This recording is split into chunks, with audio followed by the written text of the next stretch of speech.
నమస్తే, welcome to Suman TV. నేను మీ విష్ణు. ప్రస్తుతంతో పాటు corporation bank ex senior manager and certified mutual fund advisor A S Rajasekhar garu ఉన్నారు. వారితో మాట్లాడదాం. నమస్తే రాజశేఖర్ గారు. నమస్కారం అండి. రాజశేఖర్ గారు, ప్రీవియస్ వీడియోస్లో నుంచి చూసి చాలామంది ఆడియన్స్ ఒక క్వశ్చన్ గురించి ఫ్రీక్వెంట్గా అడిగారు ఈ మధ్య. ఈ టాపిక్ గురించి నెక్స్ట్ సెషన్లో రాజశేఖర్ గారిని తప్పకుండా అడగండి అంటూ కూడా ఒక మంచి టాపిక్ ఇచ్చారు. Index funds versus sectorial funds. So దీని గురించి మన ప్రేక్షకులకు డీటెయిల్డ్గా తెలియజేయగలరు? ఇండెక్స్ ఫండ్స్, సెక్టరల్ ఫండ్స్ మంచి టాపిక్ అండి. దీని మ్యూచువల్ ఫండ్స్లో మనము ఏదైనా చూస్తే, లేదంటే వచ్చే ప్రతి ఇన్వెస్టర్కు మ్యూచువల్ ఫండ్లో వచ్చిందంటే దాంట్లో ఎక్కడైనా గూగుల్ సెర్చ్ చేస్తే యాక్టివ్ ఫండ్స్, ప్యాసివ్ ఫండ్స్ అని కనబడతాయి. Active, passive. సగటు ఇన్వెస్టర్ కొత్తగా వచ్చిన ఇది యాక్టివ్ వాయిస్, ప్యాసివ్ వాయిస్ మాదిరి ఉంది, వాట్ ఈస్ దిస్ అని ఒక డౌట్ కూడా రావచ్చు. ఏం లేదండి, సింపుల్. యాక్టివ్ ఫండ్స్ అవి ఈక్విటీ మ్యూచువల్ ఫండ్స్ కావచ్చు, డెట్ ఫండ్ కావచ్చు, లేదా ఇంకేమైనా లిక్విడ్ ఫండ్స్ కావచ్చు, వేర్ మ్యూచువల్ ఫండ్ మేనేజర్ యొక్క రోలు ఎక్కువగా ఉంటుంది. అంటే ఫండ్ సెలెక్షన్ కానివ్వండి, సెక్టరల్ సెలెక్షన్ కానివ్వండి. ఎంత సపోజ్ ఒక టాటా స్టీల్ కొనాలనుకున్నాడు ఒక fund manager. Tata steel sector బాగుంది, ఎన్ని లక్షల షేర్లు కొనాలి, ఇదంతా మ్యూచువల్ ఫండ్ మేనేజరే కాకుండా కమిటీ అంతా ఉంటుంది. దాన్ని సెలెక్ట్ చేసి అసలు వాళ్ళ మ్యూచువల్ ఫండ్స్లో చాలామంది ఇన్వెస్టర్స్కి తెలియదండి, ఒక స్క్రిప్ట్ సెలెక్షను వాళ్ళు చాలా డీటెయిల్డ్గా చేస్తారు. ఫస్ట్ సెక్టార్ సెలెక్షన్ అయిన తర్వాత ఒక కమిటీ ఉంటుంది, అంతా ఒక తీసి పంపించి దానికి మళ్ళీ హైయరప్స్కు ఈ సెక్టార్ బాగుంది, దీంట్లో ఏవి ప్రామిసింగ్ స్టాక్స్ ఎంత ఉంటుంది, దీని బీటా వాల్యూ ఎంత, మార్కెట్ క్యాపిటలైజేషన్ ఎంత, ఇవన్నీ చూస్తారండి. చూసి ఫైనల్గా ఫండ్ మేనేజర్ దగ్గరికి వెళ్తుంది. ఆయన చూసుకొని ఈ will take the decision. So ఆ డెసిషన్ కనుక బాగా క్లిక్ అయితే, టాటా స్టీల్ మీకు తెలుసు గత దసరాలో అక్టోబర్ ఆ ప్రాంతంలో 400 రూపాయలు ఉందండి. ఈరోజు 1400 రూపాయలు. ఆల్మోస్ట్ అన్ని మ్యూచువల్ ఫండ్స్ కూడా పికప్ చేశాయి. రీటైల్ ఇన్వెస్టర్స్ చూద్దాం, టాటా స్టీల్ లాస్ట్లో ఉంది, వెయిట్ చేద్దాం. నేను అదేనండి చెప్పేది, మ్యూచువల్ ఫండ్కు ఇన్వెస్టర్స్కి తేడా. సరే, ఇది యాక్టివ్ ఫండ్స్ అండి. సో ఫండ్ మేనేజర్ యొక్క రోలు ఎక్కువగా ఉంటే, ఫండ్ మేనేజర్ యాక్టివ్గా దాన్ని ఆయన యొక్క యాక్షన్ ద్వారా ఫండ్ పర్ఫార్మెన్స్ ఉంటుందండి. These are called active funds. Passive funds అంటామండి. ఈ ప్యాసివ్ ఫండ్స్ అంటే ఇదేమీ లేదండి, ప్యూర్ రోడ్డు, బ్రహ్మాండమైన రోడ్డు ఉంది మీకు, హైవే వన్ సైడెడ్, మళ్ళీ ఎదురుగా వెహికల్స్ కూడా రావు. ఎగ్జాంపుల్తో చెప్తున్నాను అండి ఇన్వెస్టర్స్ కోసము. మీ కారు వెళ్ళాల్సిన స్పీడు కూడా ముందే డిటర్మైన్ అయ్యి ఉంటుంది. 80 అంటే 80 కిలోమీటర్సే వెళ్ళాలి, మీరు 110 అలా వెళ్ళేందుకు లేదు. ఇది ఎగ్జాంపుల్. ఏ విధంగా యాక్టివ్ ఫండ్స్ అంటే అండి, ముఖ్యంగా ఇండెక్స్ ఫండ్స్ అండి. సపోజ్ నిఫ్టీ 50 ఉంది, నిఫ్టీ 50 17,300 ఉంది. ఈ నిఫ్టీ ఫండ్ ప్రతి ఫండ్ హౌస్లో కూడా నిఫ్టీకి బేస్ చేసిన ఉండే ఇండెక్స్ ఫండ్స్ ఉన్నాయండి. సెన్సెక్స్ బేస్తో ఉన్నాయి, నిఫ్టీ బేస్తో ఉన్నాయి. నిఫ్టీ 17,300 ఉందండి ఈ రోజు రేట్. 50 స్టాక్స్ ఉన్నాయి, రిలయన్స్, హెచ్డిఎఫ్సి అన్నీ ఉన్నాయి. ఫండ్ మేనేజర్ ఏమి చేయాల్సిన పని లేదండి, ఆ 50 స్టాక్స్లోనే తీసుకెళ్ళి ఇన్వెస్ట్ చేస్తాడు. Only passive managements index funds అండి. సో మీకు ఏమవుతుంది, ఇండెక్స్ పర్ఫామ్ చేస్తే మీ ఫండ్ పర్ఫామ్ చేస్తుంది. ఇండెక్స్కి వచ్చిన ఎంత రిటర్న్స్ వచ్చినాయో మీ ఫండ్, ఈ ఇండెక్స్ ఫండ్ యొక్క రిటర్న్స్ కూడా సేమ్ దాదాపుగా. కొంచెం ఎక్స్పెన్సెస్ రేషియో ఉంటుంది కాబట్టి వస్తుంది. ఎక్స్పెన్సెస్ అంటే గుర్తొచ్చిందండి, ఇండెక్స్ ఫండ్స్ యొక్క ఎక్స్పెన్సెస్ రేషియో చాలా చాలా తక్కువ ఉంటుందండి. ప్యాసివ్ ఫండ్స్లో అంటే ఈక్విటీ మ్యూచువల్ ఫండ్స్లో 2% ఉంటే ఇక్కడ 0.25 ఇంక్లూడింగ్ ఆల్. ఎందుకంటే ఆయన ఏం చేసేది ఏమి ఉండదు, only passive management of the funds. ఆయన ఇన్వెస్ట్ కూడా ఎలా చేస్తారు, వెయిటేజ్ ప్రకారం. సే హెచ్డిఎఫ్సి బ్యాంక్ వెయిటేజ్ నిఫ్టీలో ఒక 9% ఎంతో ఉందనుకుంటే, అంతే మీరు 10,000 రూపాయలు కనుక ఇన్వెస్ట్ చేస్తే ఈ ఇండెక్స్ ఫండ్లో 900 రూపాయలు మాత్రమే హెచ్డిఎఫ్సి బ్యాంక్ వెళ్తుంది. రిలయన్స్ 9% వెయిటేజ్ ఉంటుందంటే రిలయన్స్లో కూడా ఆయన 900 రూపీస్ వర్త్ ఆఫ్ స్టాకే కొంటారు, మీ 10,000 రూపాయలు, మనం పెట్టిన 10,000 రూపాయలు.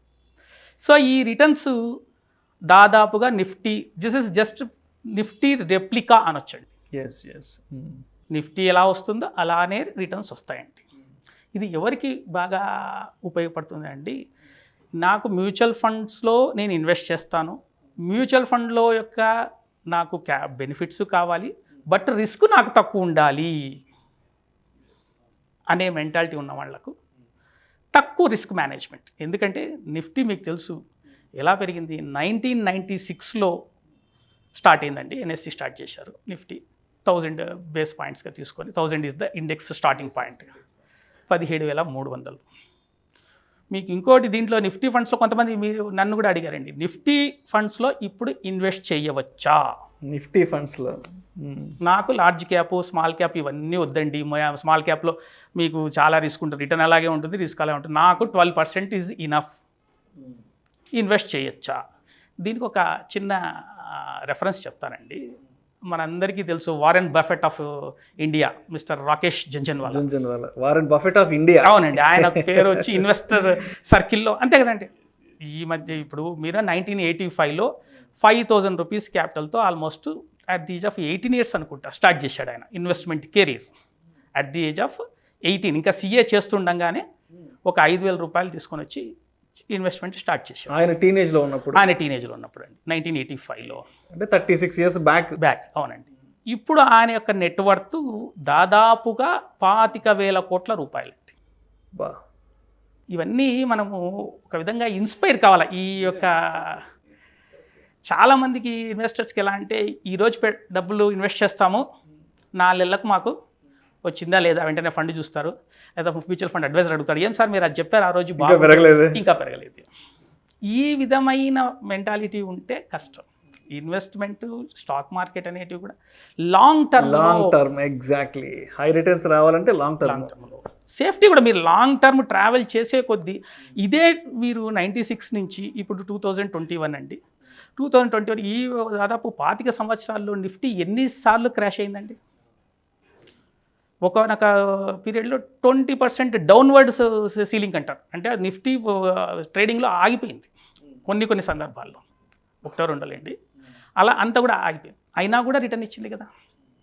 ఏమి దీనివల్ల మనకు moral of the story, you stay invested long term, don't see the index or stock daily basis.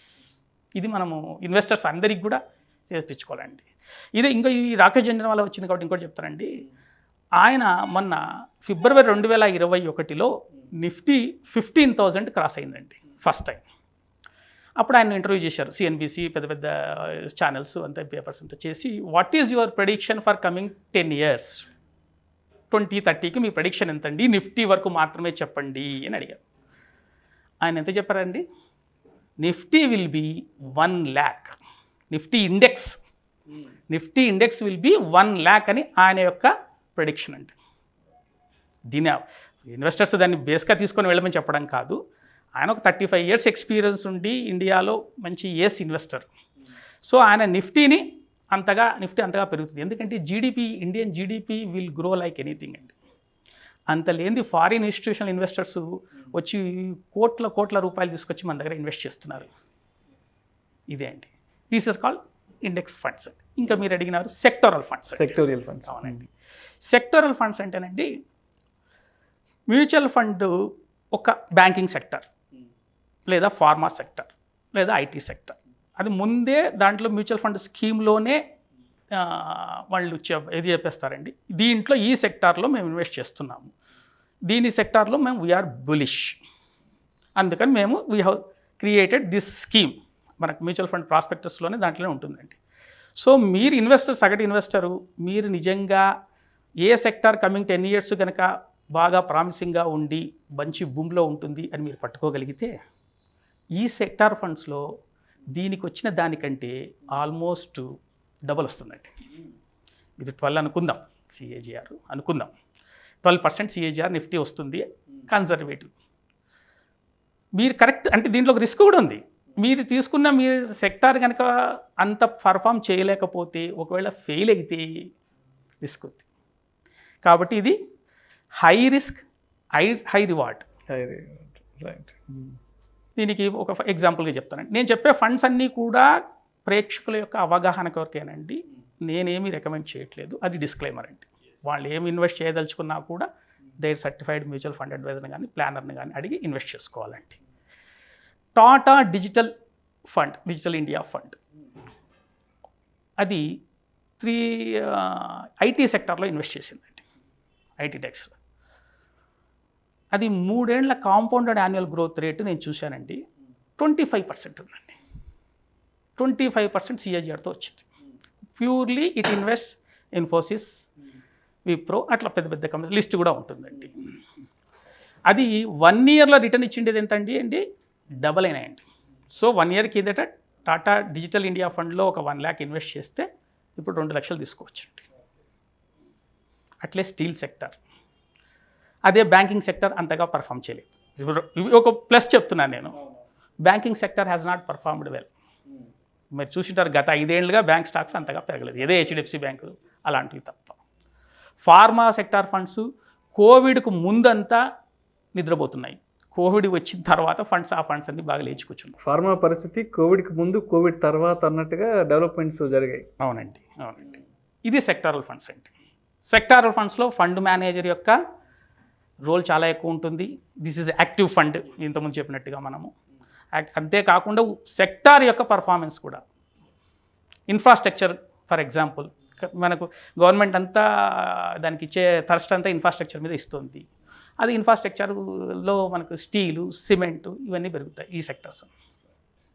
So you are betting on the sector, investor is betting on. దీనికి నేను చెప్పే సలహా ఏమంటే అండి, రిస్క్ నేను తీసుకోగలను అనేవాళ్ళు వెళ్ళండి, దట్టు సిస్టమేటిక్ ఇన్వెస్ట్మెంట్ ప్లాన్లో వెళ్ళండి. ఒకేసారి బల్క్ తీసుకొచ్చి పెట్టి నెక్స్ట్ 1 ఇయర్లో అది పర్ఫామ్ చేయకపోతే నిఫ్టీ మాత్రం పెరుగుతుంటుంది. మనం కూడా కొన్ని చూసాం, అట్లా నిఫ్టీ పెరుగుతూ ఉంటుంది, మన స్టాక్ పెరగదు. అట్లా ఈ సెక్టార్ పెరగలేదు, బాధపడాల్సి వస్తుంది. ఇదే అండి నేను చెప్పేదండి. Thank you so much Rajasekhar గారు. మన ప్రేక్షకులు ఏదైతే అడిగారో ఇండెక్స్ ఫండ్స్ గురించి, అదేవిధంగా సెక్టోరియల్ ఫండ్స్ గురించి చెప్పమని, సో ఈరోజు ఈ సందర్భంగా మన ప్రేక్షకులు మనకిచ్చిన ఆ టాపిక్ గురించి వారి కోసం డీటెయిల్డ్గా మీరు సమాధానం ఇచ్చారు. Thank you so much. Thanks అండి.